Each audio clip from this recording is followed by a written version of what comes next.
Que la grâce et la paix vous soient accordées. La grande tribulation a déjà commencé et personne n'a été enlevé. De plus, en lisant les Écritures, nous nous rendons compte que l'enlèvement n'aura pas lieu avant, mais à la fin de la grande tribulation, à la 7e et dernière trompette, quand Jésus-Christ reviendra. C'est ce que nous avons vu dans la vidéo précédente. Comment savons-nous que la grande tribulation a déjà commencé? Jésus-Christ a associé l'ensemble des événements qui doivent se dérouler avant son retour à une période de grande détresse ou tribulation. Quel est le constat que nous faisons de notre monde aujourd'hui? Les institutions ne sont plus fiables, la justice n'est plus garantie, les services publics sont démantelés, l'agriculture traditionnelle essentielle à la survie des peuples est piétinée, les valeurs morales sont inversées, des gens sans foi ni loi participent à l'accroissement de l'insécurité. La baisse de la natalité et la chute démographique sont une réalité. La tromperie est monnaie courante et touche toutes les sphères de la société. Les faux prophètes prolifèrent sur le net. La persécution des chrétiens s'intensifie partout dans le monde. Nous entendons parler de guerre et de bruit de guerre. Nous assistons à des catastrophes naturelles de plus en plus puissantes. Pandémie, pénurie et famine s'ajoutent à tous ces signes visibles. Les ténèbres sont aujourd'hui véritablement palpables. Tout cela engendre chez beaucoup angoisse, lassitude et dépression, même parmi ceux qui croient. C'est là notre réalité aujourd'hui. Jésus-Christ nous recommande de prier et de nous tenir éveillés quand nous verrons tous ces signes s'accomplir. Tous, nous constatons l'accomplissement de ces signes que Jésus-Christ associe à une période de grande détresse. Il est clair que l'enlèvement n'a pas eu lieu avant. Maintenant, analysons ensemble les prophéties bibliques qui confirment la présence des saints durant la grande tribulation. En Matthieu chapitre 24, Jésus évoque à 3 reprises la situation des élus. Les élus, ce sont tous ceux qui répondent à l'appel de Dieu, qui lui obéissent et qui mettent leur foi en Jésus-Christ. Dans ce chapitre, nous retrouvons les élus 2 fois durant le temps de détresse, et la 3e fois après ces jours de détresse.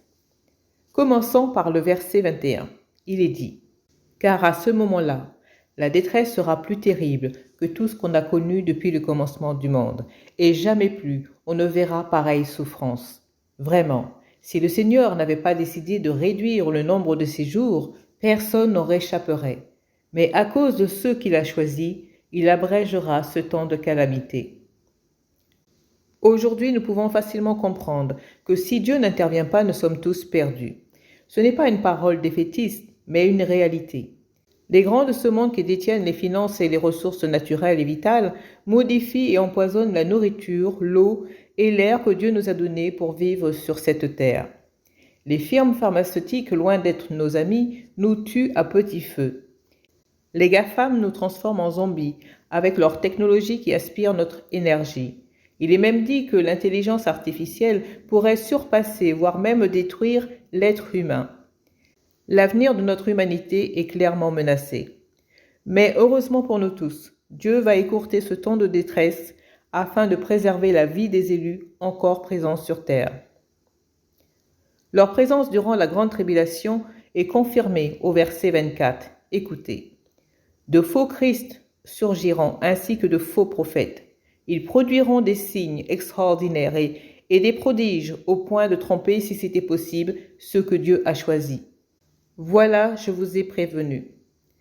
Jésus met en garde les élus, car eux aussi peuvent être trompés par les miracles accomplis par les faux prophètes qui agissent par la puissance de Satan. Leur tromperie conduit les gens vers la perdition et non vers le salut.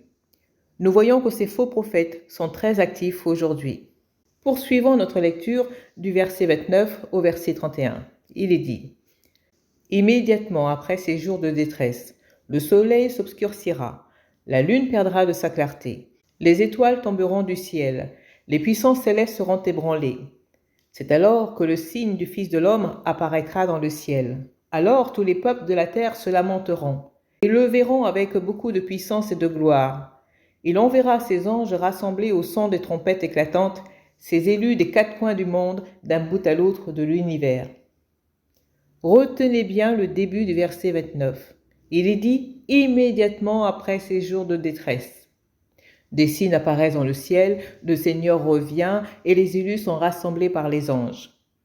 En résumé, dans ce seul chapitre de Matthieu, nous avons la preuve que les élus traverseront la grande tribulation.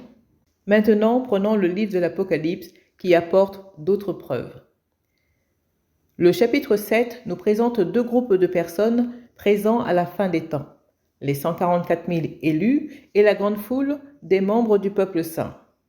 Dans un premier temps, lisons les versets 1 à 4 pour comprendre où se trouvent les 144 000. Après cela, je vis 4 anges. Ils se tenaient debout aux quatre coins de la terre. Ils retenaient les 4 vents de la terre pour qu'aucun vent ne souffle ni sur la terre, ni sur la mer, ni sur aucun arbre. Et je vis un autre ange monter du côté de l'Orient. Il tenait le sceau de Dieu vivant. Il cria d'une voix forte aux 4 anges auxquels Dieu avait donné le pouvoir de ravager la terre et la mer. Il leur dit : « Ne faites pas de mal à la terre, à la mer, ni aux arbres, tant que nous n'avons pas marqué du sceau le front des serviteurs de notre Dieu. » J'entendis le nombre de ceux qui furent ainsi marqués. Ils étaient 144 000 de toutes les tribus du peuple d'Israël à porter cette marque. Les anges ne sont pas en train d'enlever les 144 000 présents sur terre, mais ils attendent que ces 144 000 soient oints par Dieu avant de libérer les 4 vents destructeurs qui vont secouer la terre, la mer et les arbres. En recevant cette onction, les 144 000 seront protégés de la colère divine. D'ailleurs, ils sont présents durant le fléau annoncé par la 5e trompette. C'est ce que nous allons voir en Apocalypse chapitre 9, versets 1 à 5. Puis le 5e ange sonna de la trompette. Et je vis un astre qui était tombé du ciel sur la terre. La clé du puits de l'abîme lui fut donnée. Il ouvrit le puits de l'abîme, et une fumée épaisse en éleva, comme celle d'une grande fournaise. Le soleil et l'air furent obscurcis par la fumée qui s'échappait du puits. De cette fumée sortirent des sauterelles qui se répandirent sur la terre. Il leur fut donné un pouvoir semblable à celui des scorpions. Elles reçurent l'ordre de ne pas faire de mal à l'herbe de la terre, ni à aucune plante verte, ni à aucun arbre, mais de s'attaquer seulement aux hommes qui ne portent pas le sceau de Dieu sur le front. Il leur fut donné non pas de les tuer, mais de les tourmenter pendant 5 mois. La douleur qu'elles causaient ressemblait à celle qu'une piqûre de scorpion inflige à un homme. Que comprendre de ce passage ? L'abîme est le lieu où sont emprisonnés les anges déchus depuis l'époque de Noé. Les sauterelles qui sortent du puits de l'abîme sont donc des êtres démoniaques. Elles font le tri entre ceux qui ont le sceau de Dieu sur leur front et ceux qui ne l'ont pas. Cette distinction ne peut se faire que si les 144 000 sont présents durant l'accomplissement de ce fléau.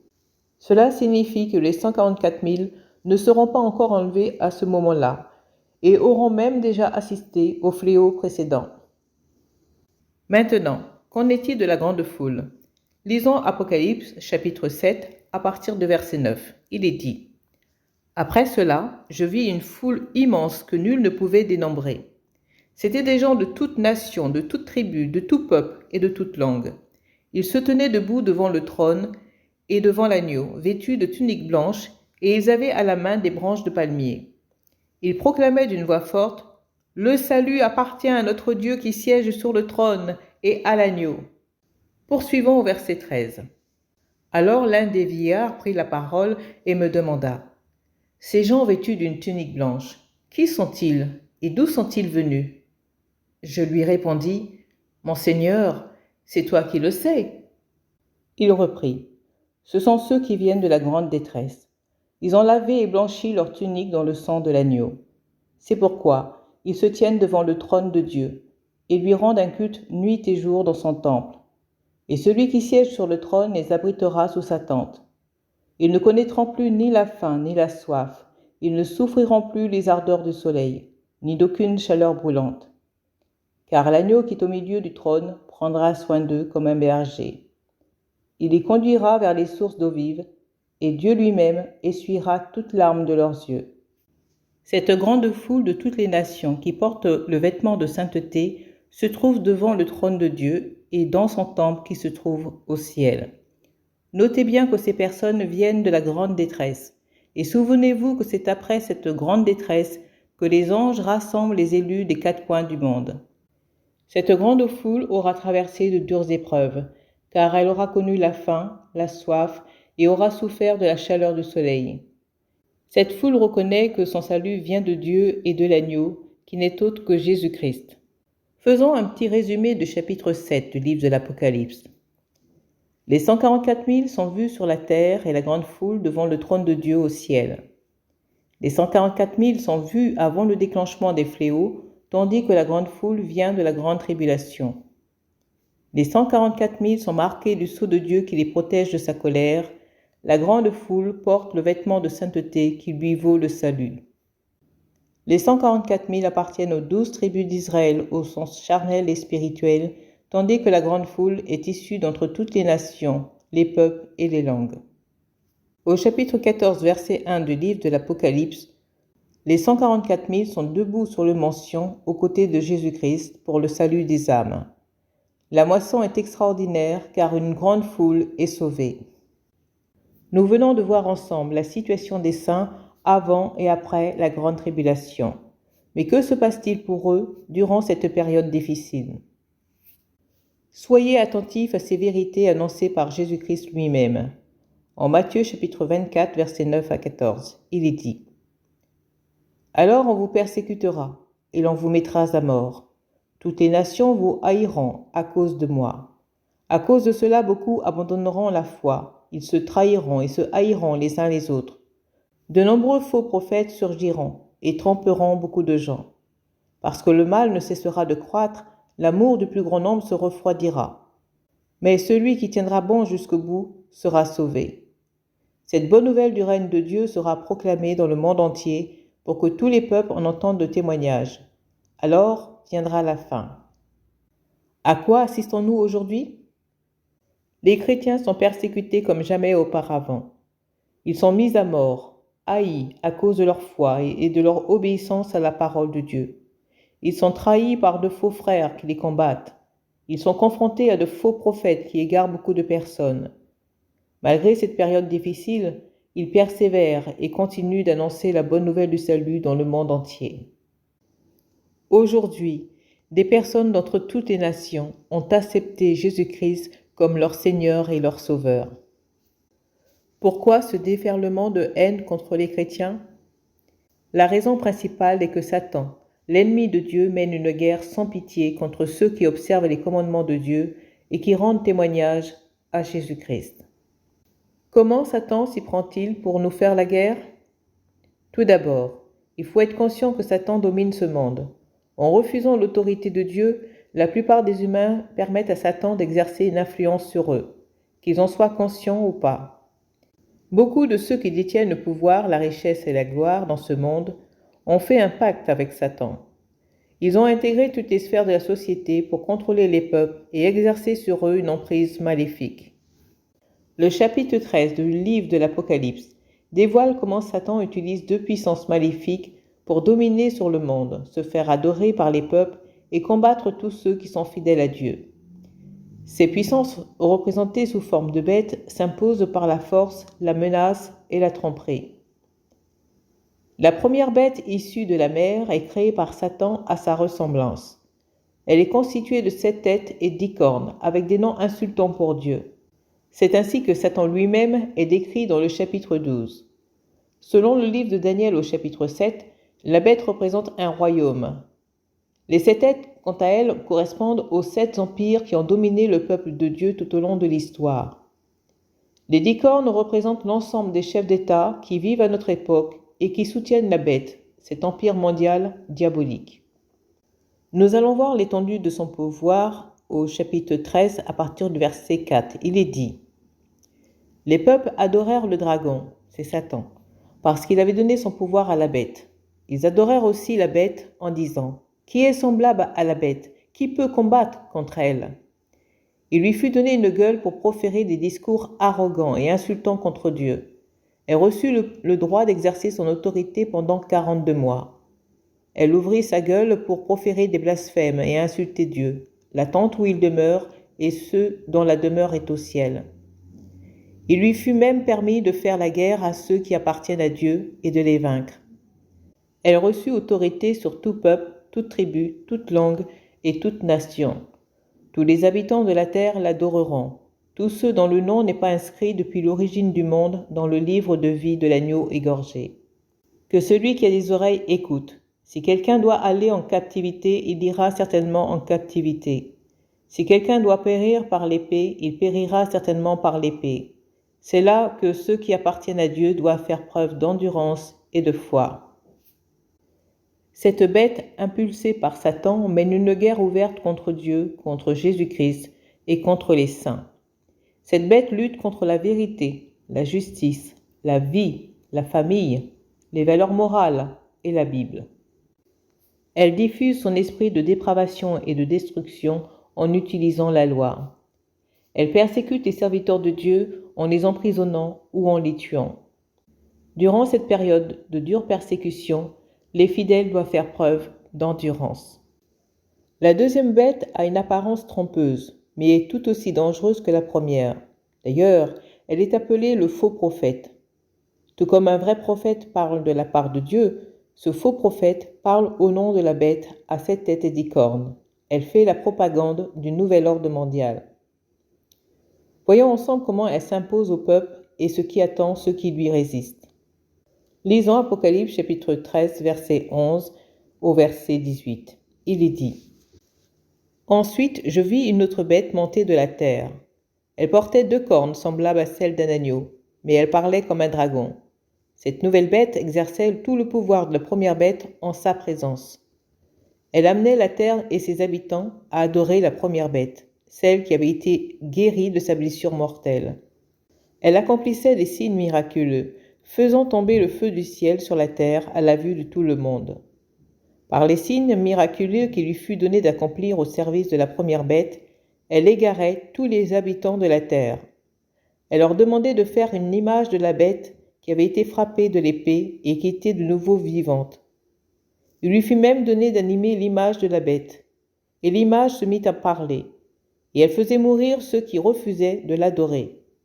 Elle amena tous les hommes, gens du peuple et grands personnages, riches et pauvres, hommes libres et esclaves, à se faire marquer d'un signe sur la main droite ou sur le front. Et personne ne pouvait acheter ou vendre sans porter ce signe, soit le nom de la bête, soit le nombre correspondant à son nom. C'est ici qu'il faut de la sagesse, que celui qui a de l'intelligence déchiffre le nombre de la bête. Ce nombre représente le nom d'un homme, c'est 666. Cette bête issue de la terre est créée par les hommes pour conduire les peuples à se soumettre au nouvel ordre mondial dirigé par Satan lui-même. Est-elle un système religieux? Représente-t-elle la science ou les médias? Aucune idée. Quoi qu'il en soit, cette bête exerce un pouvoir de persuasion puissant sur les peuples pour les amener à adorer la première bête, à adorer son image et à accepter sa marque en signe d'appartenance. Des siècles auparavant, on n'aurait jamais pu comprendre ce qu'est cette image qui parle et qui tue. Aujourd'hui, nous savons que tout est possible avec l'intelligence artificielle. Voyons ensemble comment le prophète Daniel nous décrit ce nouvel ordre mondial. Lisons Daniel chapitre 7, versets 23 à 25. Il est dit: Celui que j'avais interrogé me dit: La 4e bête représente un 4e royaume qui apparaîtra sur la terre. Il sera différent de tous les royaumes précédents. Il dévorera le monde entier, le piétinera et le déchiquettera. Les 10 cornes représentent 10 rois qui surgiront de ce royaume. Un autre roi se lèvera après eux. Et il sera différent de ses prédécesseurs. Il renversera 3 rois. Il proférera des paroles contre le Très-Haut, opprimera les membres du peuple saint du Très-Haut, entreprendra de changer le calendrier et la loi. Et le peuple saint sera livré à sa merci pendant 1 temps, 2 temps et la moitié d'un temps. Ce système mondial broie les peuples avec un sentiment de toute puissance. Il pense vaincre les saints en les tuant et en les opprimant. Mais ce n'est qu'un leurre. Les gouvernants et les grands de ce monde qui soutiennent ce système mondialiste sataniste sont semblables à ceux qui ont cru vaincre Jésus-Christ en le mettant à mort. Mais ils se lamenteront quand ils verront Jésus revenir avec gloire et puissance pour les juger. Il est vrai que Jésus a été persécuté jusqu'à être mis à mort, mais aujourd'hui il est vivant. Il a reçu du Père toute autorité au ciel et sur la terre. Personne ne peut le vaincre. C'est là un encouragement pour tous ceux qui croient en Dieu et qui mènent un dur combat pour ne pas se compromettre avec ce monde satanique. Ils sont conscients qu'ils peuvent être tués, se retrouver sans travail et sans moyen de subsistance. Comprenez-vous pourquoi la grande foule va souffrir de la faim et de la soif? Là encore, les saints sont encouragés à faire preuve d'endurance. Maintenant, comment tout cela s'achèvera? Lisons Daniel au chapitre 7, d'abord versets 21 et 22, et ensuite versets 26 et 27. Il est dit: Tandis que je regardais, cette corne faisait la guerre aux membres du peuple saint, et elle remportait la victoire sur eux jusqu'à ce que vienne le vieillard âgé de nombreux jours, et que le jugement soit rendu en faveur des membres du peuple saint du Très-Haut, et qu'arrive pour eux le temps de prendre possession de la royauté. Verset 26. Mais alors la cour de justice siégera, et on ôtera la domination à ce roi pour l'anéantir et la faire disparaître définitivement. Le règne, la souveraineté et la grandeur de tous les royaumes qui sont sous le ciel seront attribués aux membres du peuple saint du Très-Haut. Le règne de ce peuple est éternel, et toutes les puissances du monde le serviront et lui obéiront. Avant que cette victoire retentissante ne soit proclamée, ce système mondialiste va mener une guerre ouverte contre Dieu. En effet, en Apocalypse chapitre 16, versets 13 à 16, il est dit: Je vis alors sortir de la gueule du dragon et de celle de la bête et de la bouche du faux prophète 3 esprits impurs ressemblant à des grenouilles. Ce sont des esprits démoniaques qui accomplissent des signes miraculeux. Ils s'en vont trouver les rois du monde entier pour les rassembler pour le combat du grand jour du Dieu Tout-Puissant. Voici, je viens comme un voleur. Heureux celui qui tient éveillé et qui garde ses vêtements afin de ne pas aller nu en laissant apparaître sa honte aux yeux de tous. Les esprits démoniaques rassemblèrent les rois dans le lieu appelé, en hébreu, Armageddon, un lieu qui se trouve en Israël. Comment se terminera cette guerre? Eh bien, lisons Apocalypse chapitre 17, versets 11 à 14. Il est dit: Quant à la bête qui était et qui n'est plus, elle est elle-même un 8e roi. Elle est aussi l'un des 7 et elle va à la perdition. Les 10 cornes que tu as vues sont 10 rois qui ne sont pas encore parvenus au pouvoir. Mais ils recevront pendant 1 heure l'autorité royale et ils l'exerceront en commun avec la bête. Ils poursuivent un même but et mettent leur puissance et leur autorité au service de la bête.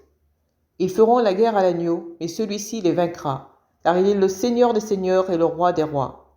Les siens, ceux qu'il a appelés, ceux qui lui sont fidèles, vaincront avec lui. Apocalypse chapitre 19 verset 20 révèle le sort de la bête et de faux prophètes qui sont de véritables entités démoniaques. Il est dit: La bête fut capturée et avec elle le faux prophète qui avait accompli des signes miraculeux pour le compte de la bête. Par ces miracles, il avait trompé les hommes qui portaient la marque de la bête et qui avaient adoré son image. Ils furent tous deux jetés vifs dans l'étang ardent de feu et de soufre. Qu'est-ce qu'il adviendra de Satan, le principal ennemi de nos âmes, lui qui s'est rebellé contre Dieu et qui veut prendre sa place? Lisons Apocalypse chapitre 20 versets 1 à 3. Il est dit: Puis je vis un ange descendre du ciel. Il tenait à la main la clé de l'abîme et une grande chaîne. Il se saisit du dragon, de ce serpent ancien qui est le diable et Satan. Il l'enchaîna pour 1000 ans.